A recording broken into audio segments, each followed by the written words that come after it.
নমস্কাৰ মই ৰাতিপুৱাই আহি পাইছোঁ আগিয়া থকা টিভিএছ শ্ব'ৰুমত আৰু মই ইয়ালৈ অহাৰ কাৰণটো হৈছে বাইক স্কুটি বহুতো বিহুৰ কাৰণে অফাৰ চলি আছে আৰু তাৰ আগতে লোকেশ্যনটো কৈ লওঁ ভালিজানাৰ পৰা বা ভালিজানা বজাৰৰ পৰা দুধনৈ ফালে জাষ্ট 500 মিটাৰমান আগবাঢ়ি আহিলে টিভিএছ শ্ব'ৰুম দেখিয়ে পাবা আৰু বহুতো ইয়াত অফাৰ চলি আছে বিহুৰ কাৰণে হয় দিয়ক আৰু আপুনি এইটো স্কুটি দেখি পাইছে এইটো হৈছে ইলেক্ট্ৰনিক টিভিএছৰ প্ৰথম স্কুটি আৰু ইয়াত দুটা মুড আছে ইকো মুড আৰু পাৱাৰ মুড মানে আপুনি ল'লে গম পাই যাব মানে ডিটেইলছৰ কোৱাৰ প্ৰয়োজন নাই নিজে গম পাই যাব আৰু ইয়াতে ল' ডাউন পে'মেণ্টত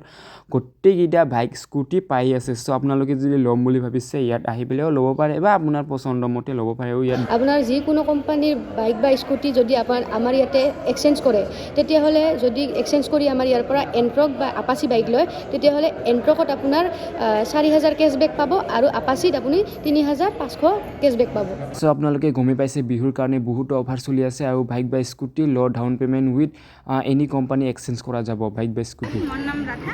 মই অসম টিভিএছৰ পৰিয়ালৰ ফালৰ পৰা আপোনালোক সকলোকে ৰঙালী বিহুৰ আন্তৰিক ইয়াৰ পৰা শুভেচ্ছা জনালোঁ